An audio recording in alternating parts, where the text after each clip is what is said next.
Oh, hello, and welcome to Basic Folk, where we have honest conversations with folk musicians on the American Songwriter Podcast Network. It's Cindy. Hello and hello. Thank you for joining us today. I am going to introduce you to your new favorite guitarist, Yasmin Williams. She plays the type of music she'd want as a soundtrack for hiking, which is funny to think when you consider her initial inspiration for picking up the guitar. When she was in junior high, she beat the video game Guitar Hero 2 on expert level. She was clearly very good at it and thought that she would also be good at the real thing. Her musical parents agreed, and she got an electric guitar in 8th grade. She dove right into learning songs by Jimi Hendrix and Nirvana, but realized that shredding was not for her. She got more interested in acoustic guitar and started watching many YouTube tutorials and began getting really good. In our conversation, Yasmin talks about transitioning from the Guitar Hero game controller to an actual guitar and how that continues to impact the way she plays the instrument. She also talks about the differences she observed in the way a male might play versus a female. Rhythm is a big part of her sound, and she explains why it's so important. Her latest album, Urban Driftwood, is filled with instrumentals that express themselves lyrically without actually using lyrics. Yasmin has found her voice in songwriting and has taken on themes of COVID, the Black Lives Matter movement, and nature.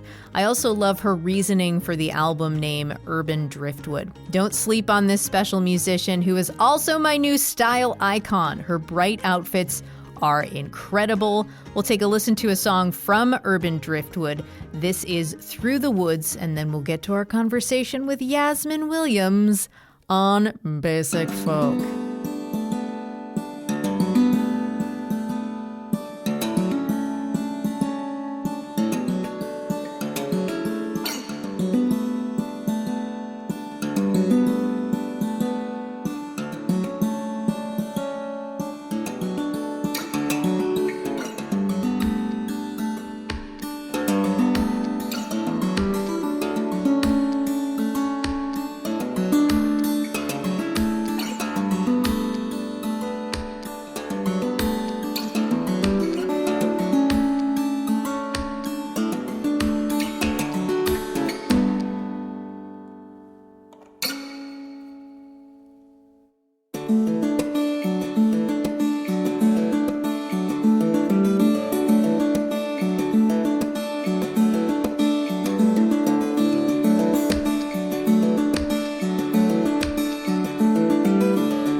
Yasmin Williams, thank you so much for being on Basic Folk. It's like so nice to meet you. Thank you for having me. This is cool. Yeah, actually, I meant to tell you that I just did like a workout with like a trainer, and I get to pick the music, and I played your record while we were... What? That's workout music?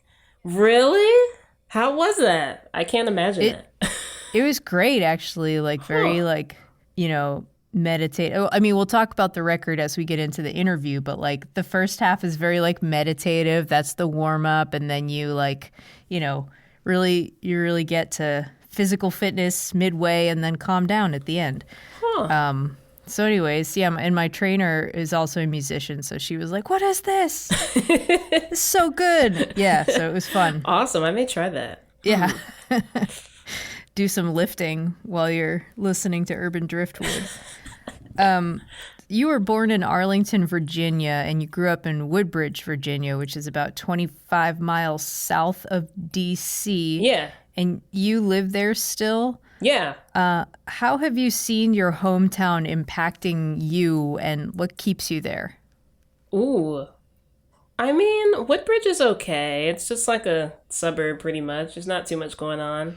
So I don't know if it's impactful per se. I go to DC a lot, which is where my dad is from, and both of my parents live there, and a lot of my family lives there. So that's kind of you don't live with your family. I live with my parents in Woodbridge. Oh, okay. Yeah. Okay, cool. But I go to DC kind of more because Woodbridge doesn't have that much here. And yeah, I would say DC has been kind of impactful for my music, especially listening to go-go music and growing up with that. Yeah, it's kind of, I'm thinking about where I'm from more now than what I was thinking about when I first started playing guitar. But yeah, it's impactful, I guess. What was your experience with DC growing up? I also read that I'm from Boston, and I read that you were going to go to Berkeley, but you didn't like the city. But we would like take the train and take the bus into Boston and go to record stores and stuff. But what did that look like for you in DC? DC was just mainly my dad driving me around, showing me where he lived and where he grew up pretty much, and visiting my family and just hearing the sounds doing that, since there's always go-go music playing. There's always, out of someone's car, out of a store, any music. There's tons of music in DC, from jazz to rock to whatever. So that's kind of what I remember. In Virginia, where I actually lived, is a lot more low-key kind of. So I mainly just remember listening to music in my parents' car and singing with my brothers and having fun in the house. And yeah, music was always on throughout my childhood. So your life is like town and country. Pretty much. I want to hear more about go-go music, which is a genre of music from DC, and it's my understanding it's associated with funk music. Yeah. And it was a big part of your family's listening habits. Your dad had a bunch of tapes. I heard that you even played in a go-go band. I did in my brother's band for a year or so. Yeah, that was really fun. So go-go music is I didn't really like it when I was a kid, like a little kid, to be honest. My dad would always play like the super old stuff, which is just not, I guess it just wasn't my thing. I'm more of like a Chuck Brown fan, or like a Rare Essence fan, or, the newer groups. But yeah, my dad has a ton of tapes and a ton of CDs that he still has for whatever reason. He listened to it a ton. And I think now it's kind of impacting me, since I'm thinking more about what I listened to as a kid. I don't know why, but like when I was in 8th grade, and I was listening to a lot of rock music and stuff, and that's what got me into playing guitar. But now I'm kind of going back to my roots, so to speak. So it's interesting. Which is go-go music. Yeah, go-go, hip-hop, R&B. Smooth jazz, too, was huge. All those things. I wonder how that's going to translate into your own music. I wonder, too. I have no idea. Stay tuned. I don't know. I want to hear more about your musical family. Your brothers played and sang, and your mom played. Did your dad play? No, he was just kind of more like a... He's just playing his tapes. Right, he played his tapes and his CDs loudly. Everyone listened to music. What did it look like for you growing up, and how is music treated in your family? Yeah, so we would just blast it. There wasn't really much to it. In our car, my mom or dad would play something. Usually my mom. She would play like an R&B thing, and we'd all have our favorites, even in different parts of the same song. We'd all have our parts to sing. Or, yeah, my brothers were, especially my oldest brother, was a really good singer. He could mimic anybody, so that was cool. And in the house, I guess we would just, again, listen to whatever, like on the stereo, whatever my parents played. We all kind of had our favorite things, but yeah, it was just whatever was on. We didn't really get mad at anything. My parents had good taste, so. Oh, that's awesome. So the story of how you picked up the guitar is like pretty amazing. Like, you were introduced to the guitar after you beat the video game Guitar Hero 2 on expert level. Congrats. Thank you. You were in the 8th grade when you did that? Yeah. And I want to hear more about your relationship to video games as a kid, as like someone who did not grow up with video games. What did you like about playing games? Who brought them into the house? What benefits did you get from playing? My brothers were the video game dudes. They had everything, and I would just kind of piggyback off them and just try to get into whatever they were playing.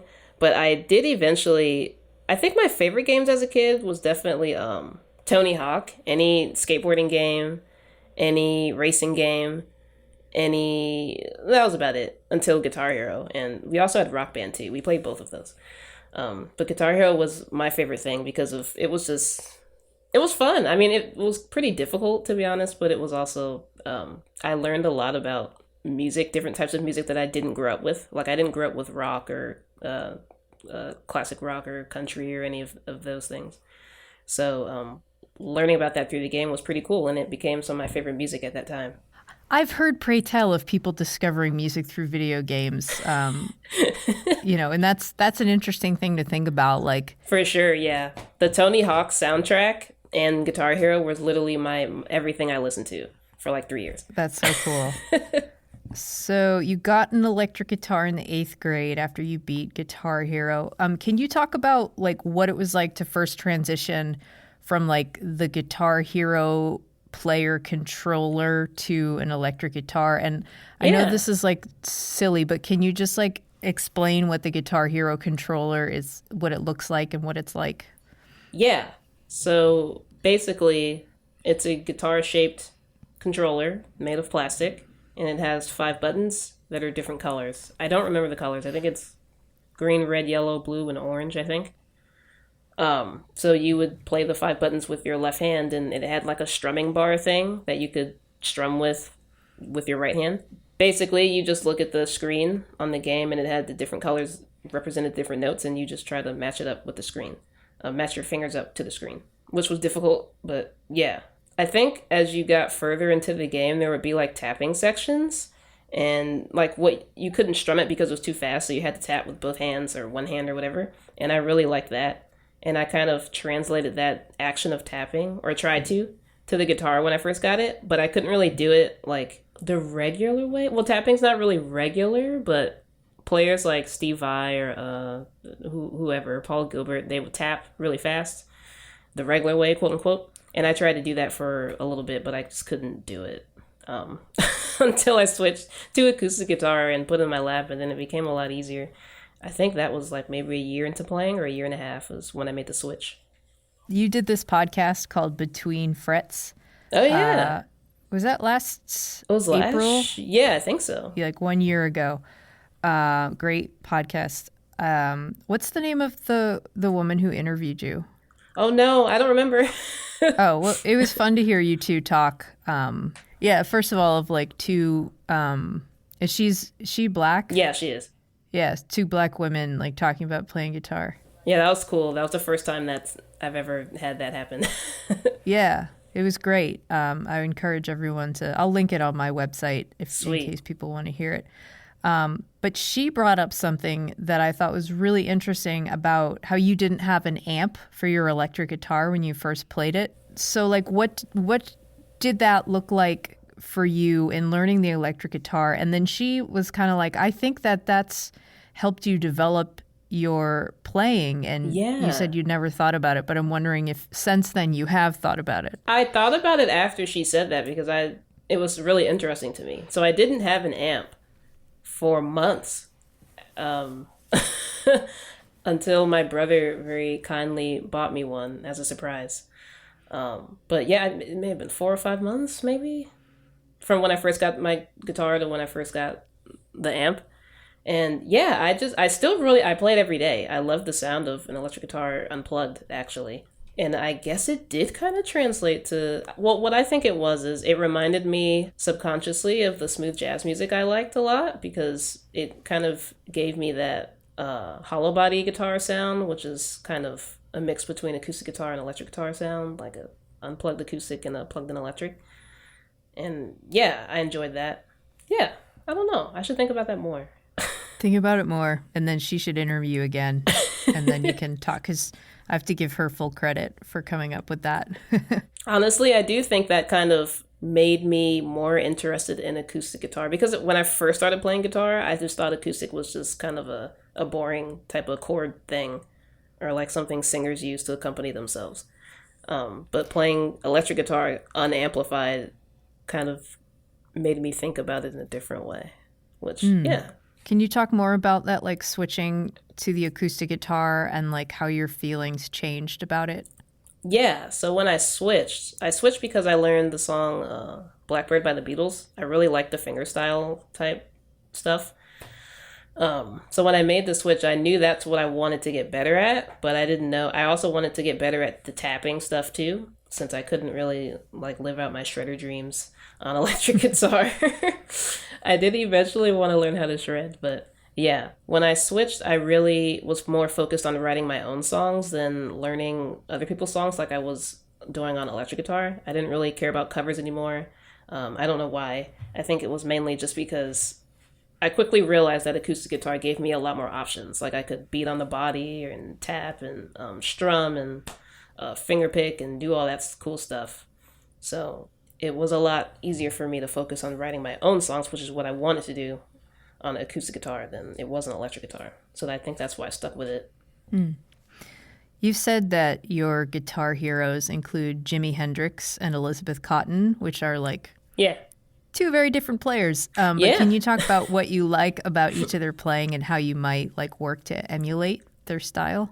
I guess it boils down to they're both extremely unique players and play in their own style. And I think that's what I like to do in my playing. They are very different, obviously.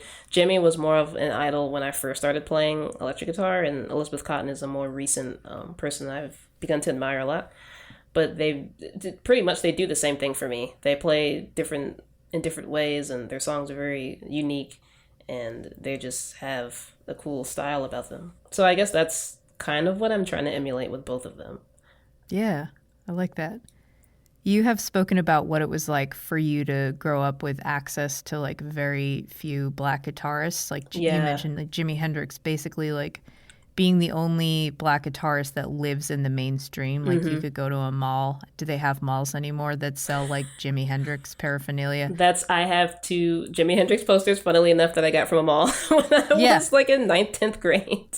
Yeah, that's like the bar of like you walk into a mall. Which musicians are you going to find? Jimi Hendrix, Kurt Cobain, Jim Morrison. Seriously, yeah. Wow. How are you able to rise to the challenge in like trailblazing your own path artistically and for your own ambition, like having like no roadmap in front of you, like how you saw that impacting your drive and talent? That's a really cool question. I think I didn't see anything because I was extremely tunnel visioned on what I wanted to do. And since I didn't know of anyone I guess I was kind of weird. So I didn't really care about what other guitarists were doing. And I just was focused on getting better at what I wanted to do and the sound I kind of heard in my head at that point, which kind of led me to have to figure out how to play various things by myself since I was a solo player and still am a solo player. But yeah, I guess, I don't know.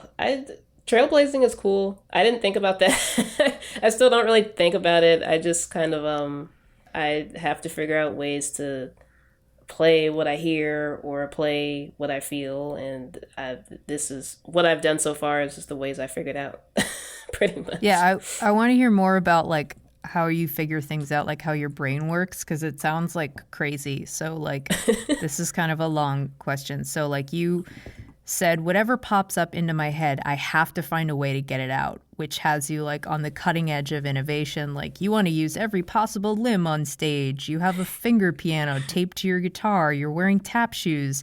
You're teaching yourself West African instruments.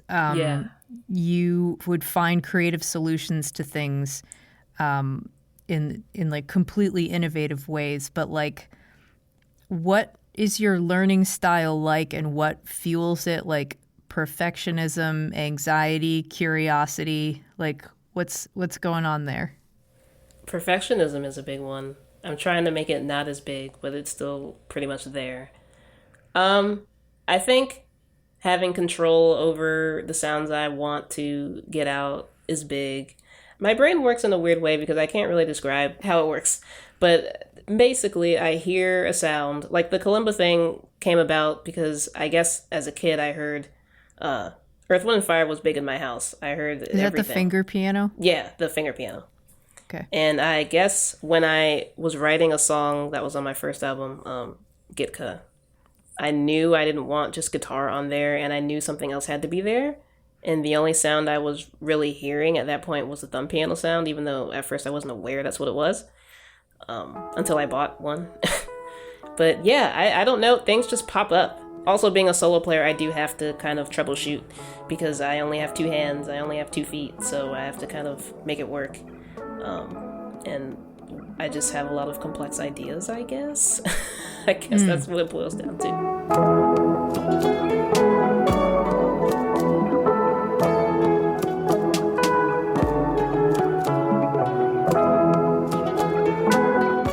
Being a solo performer, I read in an article that you had trouble finding people that you could play music with. I think this was from an article when you were at NYU. Like, people just wouldn't know what to do with your style. But I ran into that a lot, yeah.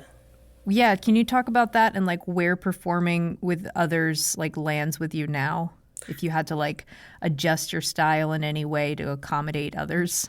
Well, now I haven't had to do that, which was great, which was, I guess I held out long enough to get good enough to collab with people, right?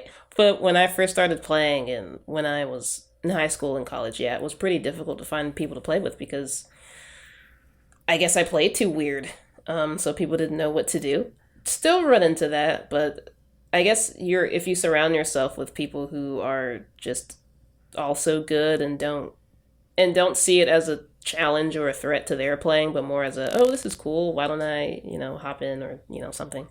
It's a lot easier to find collaborators. I definitely want to collaborate more in the future. The 2 people I collaborated with in my latest album, that was super fun. And yeah, I definitely want to do more of that. I want to send your music to like a whole bunch of acoustic guitar players. Please and, do. Also like ask you like, so my podcast, I just interviewed, and it just came out today, Patty Larkin, who's like a monster folk guitar player. Yeah. And I think that she would like really love your style. And and she talks in the podcast about Ellen McElwain. Have you ever heard of her? No, I have not. She's I think she's from like the 60s or 70s. She's still around and playing, but like, man, she is crazy too. Huh. Cool. So there are people, but it just sounds like it takes a particular type of musician, like maybe like a person who like lacks ego or like lacks a huge ego. I mean, yeah, when I was coming up, it was definitely, I ran into more of male players who didn't really want to play with me because I don't really know why, but I guess it was just because they were intimidated or something, I don't know. But now it's becoming easier to find people to play with that are, a lot better than me at what they do, which is great. Yeah, I wanted to ask you about being a female artist. There are not many like female artists who are known as acoustic guitar virtuosos. Yeah, for sure. So you have studied acoustic guitar music through like watching, millions of YouTube videos. I'm wondering like if this is a thing, like how you see the difference in how like a non-male guitarist might approach the guitar versus a male, and like maybe how does that feminine energy translate into your music? Or maybe this is a dumb question. It's a question I've never been asked before. That's cool.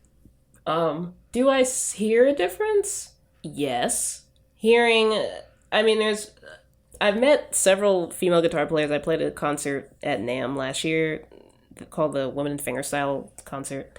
And we were all fingerstyle acoustic guitarists, all women, which was great. Vicky Genfin, Kaki King, Meryl Anderson, Amber Russell, and others were there. So meeting all of them and hearing their music for the first time, I definitely heard a difference between the acoustic players that are kind of well known now, and which are typically male, and they're very flashy. The men are kind of more flashy players. Mm-hmm. They use a lot of techniques. They play fast. They play very metal. They all of these things. The women definitely have a more, I don't know if it's feminine or just more lyrical approach to the instrument. Songwriting is more of a thought there. I don't know how to say this without being offensive, but yeah, it's like, I don't want to say that women are better, but like, yeah. I mean, I'm not going to argue.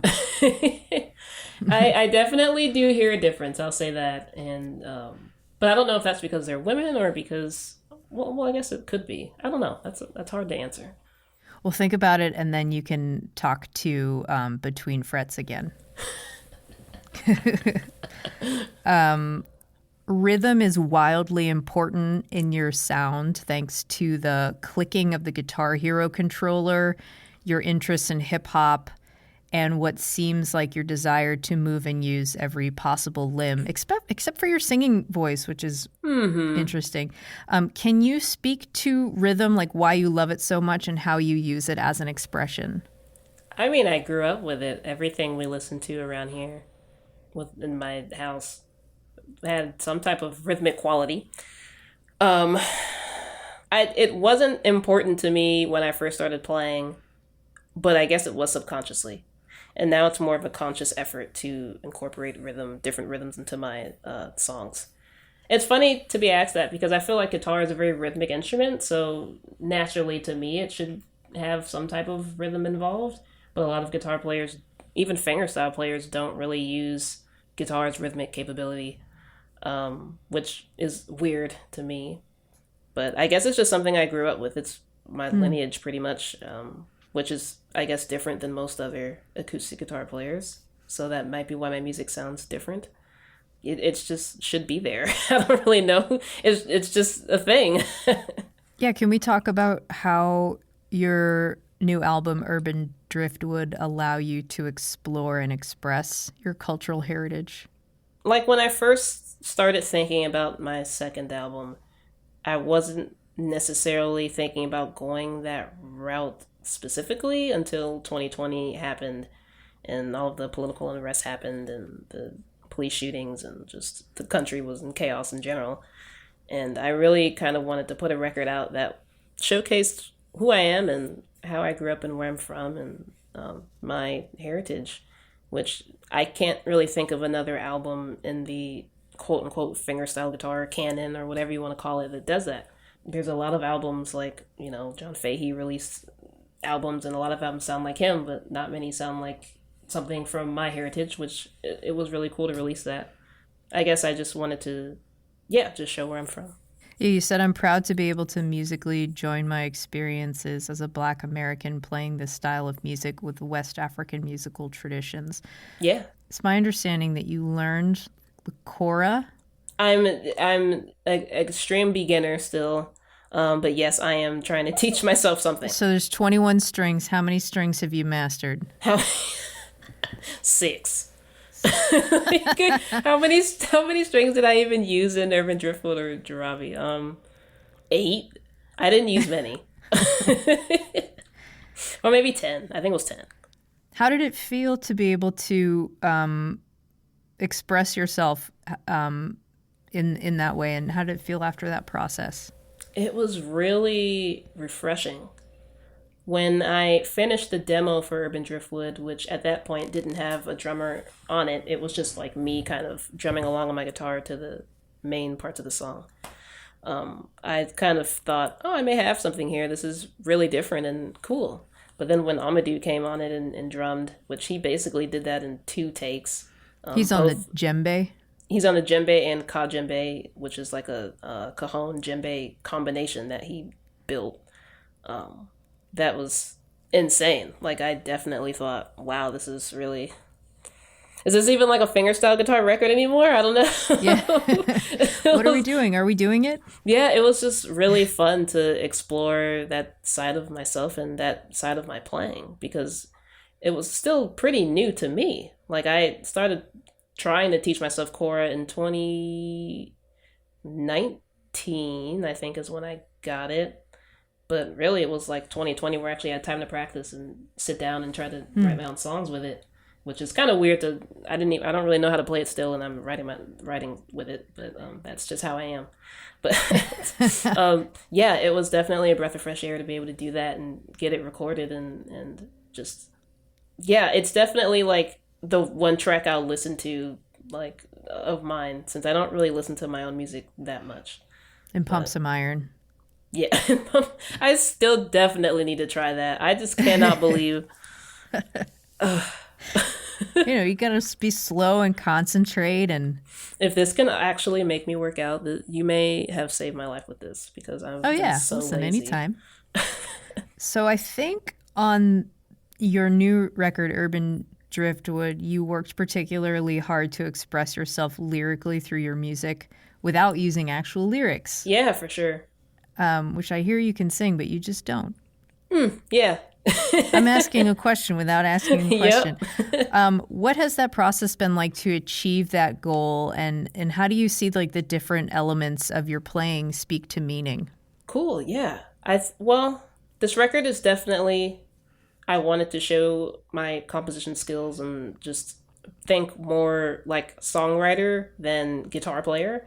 My first record was definitely, I was songwriter too, but I was kind of more focused on guitar skills and just kind of introducing myself to the scene, I guess. But this record was definitely more, serious compositional. I wanted to kind of raise the bar for myself.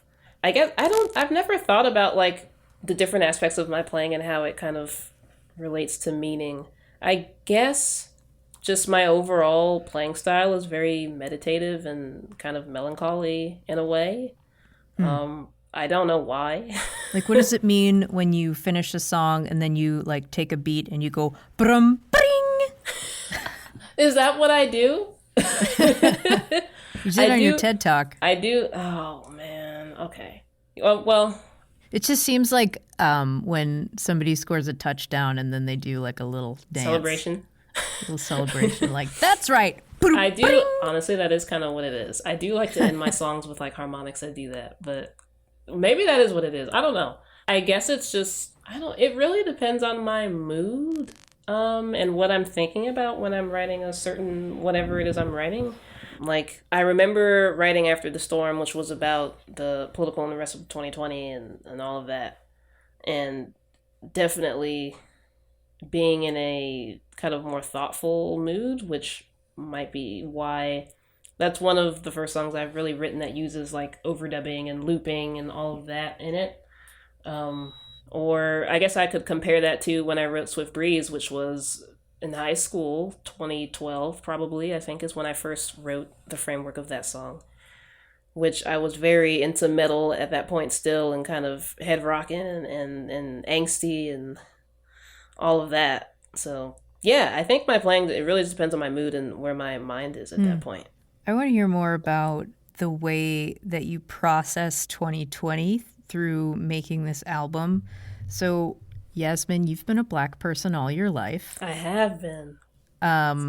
You are a creative person who is able to, unlike most of us, is able to like process things through creativity and through art, thus giving you like a really, maybe like an advantage, a better understanding than a lot of people, which is really cool. And I'm grateful that you're on the podcast being able to talk about your process and talk about your artwork. Yeah.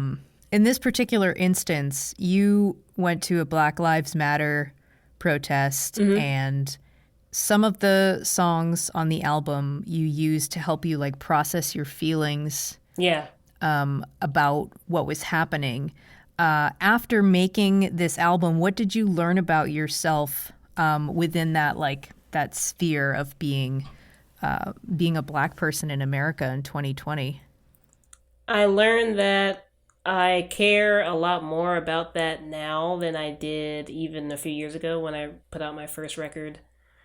I learned that I have a responsibility to care about that now more, and a responsibility to voice my heritage, especially in such a niche genre as this, which doesn't have a lot of voices like mine.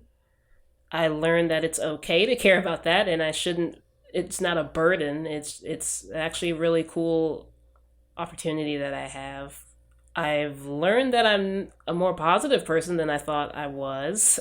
Typically, I'm not the most positive person. Not saying I'm like pessimistic, but I'm more of a realist, I would say. I'm not like overly positive, but the album definitely morphed into something that was a lot more hopeful, a lot more positive than what I thought it would have been. Like if you told me 2020 was going to happen, and like if you told me in 2018, like, oh, 2020 is going to suck, there's going to be so much stuff that happened, and it's going to be this and that, I would be like, wow, if I release an album about that, it's going to be horrible. It's going to sound super dark and super like, you know, yeah, but a dirge. Yeah, but it's not that. It's the opposite, pretty much, which is definitely something I learned about myself. I learned a lot, but I think the most important thing is just to embrace my standing or my well, I guess just embrace where I'm from and put it in my music more, which was not really something I was thinking about consciously with any other body of work that I've released. That's so cool. Yeah. I'm excited for you. That sounds like really, really awesome. So we talked about the narrative arc in Urban Driftwood on the record. I think Bandcamp did this really great article on you. Yeah. And talked about the running order is a reflection of her personal feelings as the year developed, with a meditative suite of 4 tracks at the start representing that optimism that you were talking about. And I want to know, how do you cultivate peace and calm, and how did you do that in 2020? I think having music to focus on was really the only reason I got through the year relatively intact. Definitely just putting my mind on something where I could be happy and actually have a product, like a thing to release and a thing to be proud of. We call that content. Yes, content. There we go. Good content. I feel like a YouTuber. Good content. Yeah, that was definitely important for me last year. Because if I wasn't focusing on anything, I don't know what state of mind I would have ended the year on or with. But yeah, I guess I kind of just put my head down and focus on music, which is how I wrote the album so quickly. And that was the main thing. Nature plays a huge role on the album in its inspiration. Like the song titles are nature themed, like sun showers, through the woods, after the storm. I noticed that your recent promo pics have you in nature.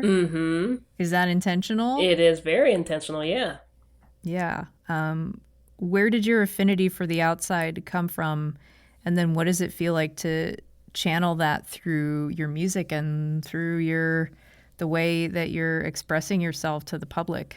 I guess I've always liked the outdoors. I've always liked woodsy spaces or more nature-oriented spaces. Even within cities or urban areas, you can find a park or a nature something there, which, like, even for the music video for Urban Driftwood, it was recorded in Baltimore, or shot in Baltimore, which is not really associated with having any like natural spaces. But the director managed to find some really cool nature shots and like verdant areas and greenery and stuff, which was great.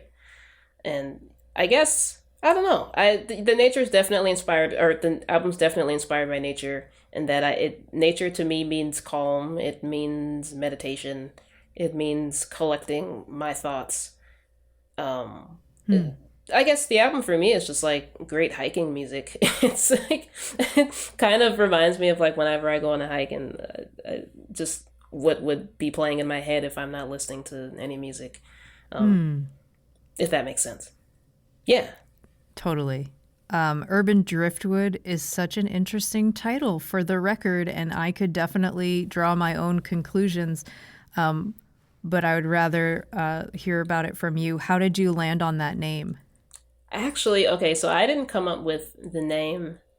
A fan of mine did, because, what was this? I was having a song naming contest for, I think it was the song Dragonfly? Yeah. And a fan came up with the name Urban Driftwood, and I just thought it was the coolest thing. So I ended up using it for the title track and the album title itself. But I kind of morphed it into, it means several things to me. Urban, I kind of thought of as like a tongue-in-cheek type of thing, because like if you if you hear an album called Urban Driftwood, you may like assume there's beats on it, or like 808s or I don't know what people consider urban music. But there are beats on it, but it's not like a typical urban. They're djembe beats. Yeah, there's djembe beats, ka djembe, like guitar beats, tapshi beats, but not like 808s and all that. So that's kind of like a tongue-in-cheek thing. And also, I guess, being a Black artist, you kind of get lumped into an urban box, whether you're that or not, which is also a tongue-in-cheek thing. Basically, driftwood is like a piece of wood that kind of washes ashore. It's filled with nutrients. Animals thrive off of it. It's very necessary for growth in various ecosystems. And I kind of related that to Black America. Black America can be an allegory, or driftwood could be an allegory for the Black communities around the country, and that we're kind of necessary for a lot of spaces. We help a lot of spaces thrive, but we're kind of seen as like a throwaway type of thing, which, driftwood kind of is. So that's that. And it even relates to my guitar, because my guitar is made out of a piece of driftwood, like my personal custom guitar, but it's also very beautiful. So yeah, it's also like urban spaces versus rural spaces. Mm-hmm. You wouldn't expect, like I was saying before, you wouldn't expect to find natural spaces in urban places, but you definitely can if you look a little bit. Even in DC, where I was at all the time, there's a lot of beautiful parks there. There's a lot of just kind of green spaces within the city. It means a lot of things.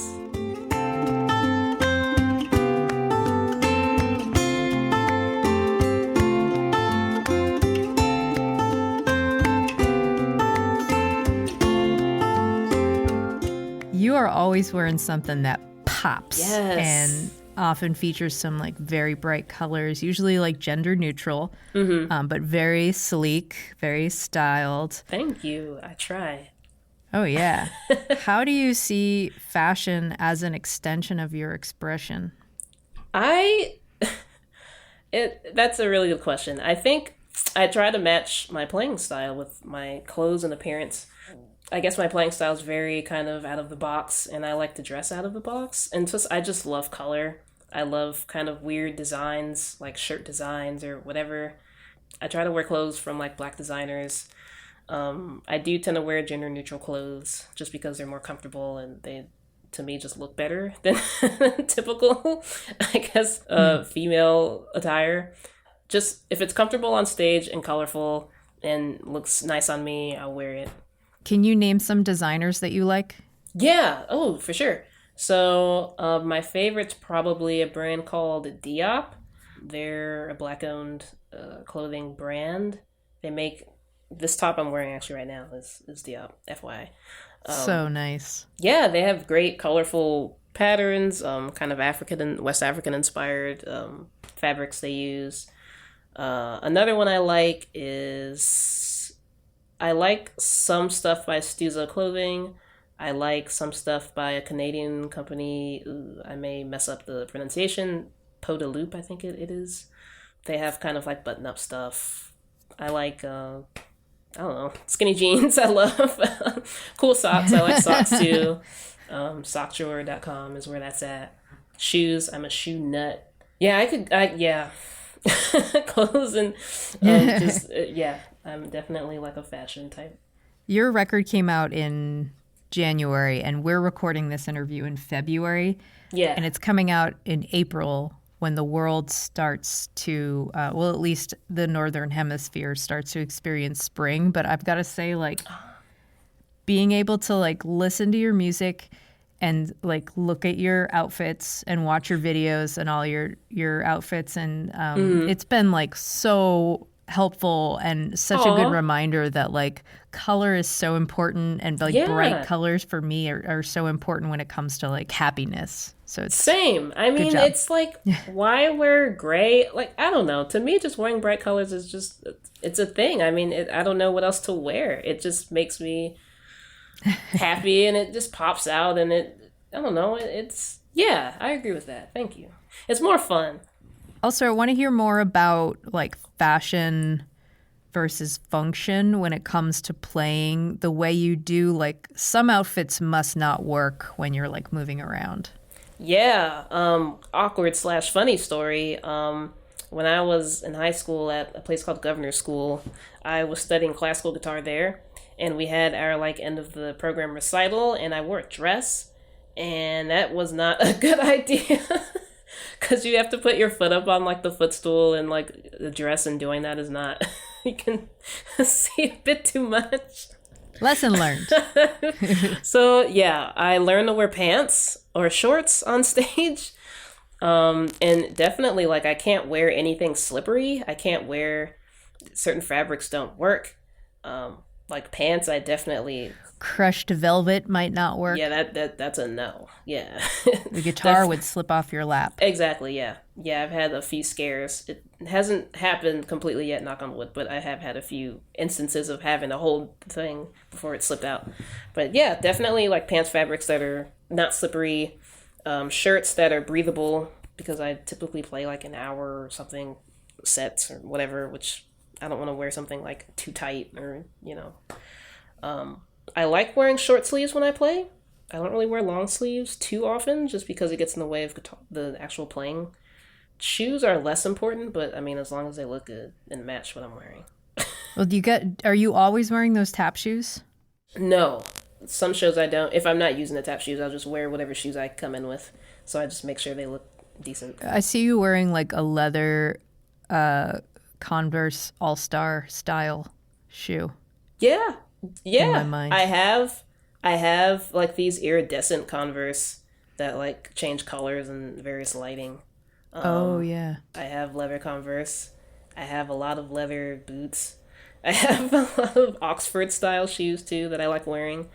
I feel like you owe it to your Instagram followers to share your different types of shoes, because I imagine your collection is really nice. Yeah, I mean it is. I try. But I mean it's like I don't have a ton of shoes, but what I do have is like quality. I may do like like a closet tour or something. I have had people ask me like what I'm wearing a lot, so I don't know. That's a good idea. Maybe. Listen, I've got lots of ideas. Before I let you go, will you do the lightning round? Okay. All right. Sure. Yasmin Williams, here we go. What was the first song you learned on the guitar? Iron Man. What is your karaoke song? Ooh. Sitting on the Dock of the Bay, weirdly enough. Dogs or cats or something else? Something else. What is your coffee order? Nothing. I don't drink coffee. Ooh. First celebrity crush?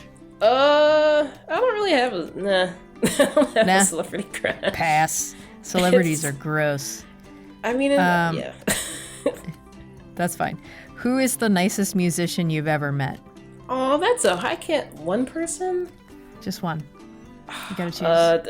Lightning. Daniel Bachman's really nice. First album you bought with your own money? Oh, The Pains of Being Pure at Heart is the band, but I don't remember the album. Ooh, that's like a super hip first album. Really? Right? A lot of I respect you. First concert? It was a Muse concert. Last book you read? Octavia Butler's Kindred. Flying or invisibility? Invisibility for sure. All right.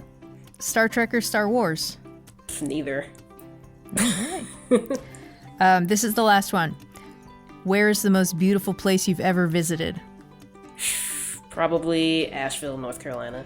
OMG, I'm going there next week. Oh my God, take me with you.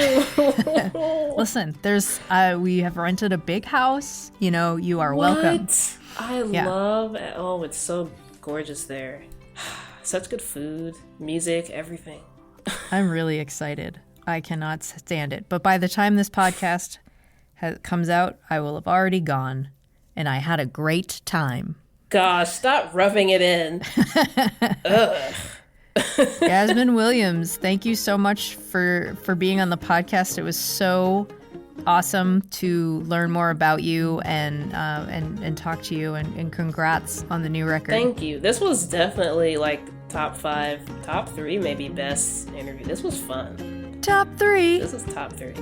I mean, I'm not Brittany Howard, so that was pretty cool, and I will accept slot number 2. Thank you. You're quite welcome. Basic Folk this week produced by John Nungesser. Alex Stanton of Townspeople composes our music.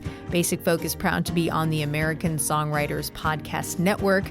I'm Cindy Howes. I host this podcast, and you can find all of the episodes wherever you got this podcast or at my website, cindyhowes.net. Thank you for listening, and please share if you enjoyed it, and I'll talk to you later. Okay, bye.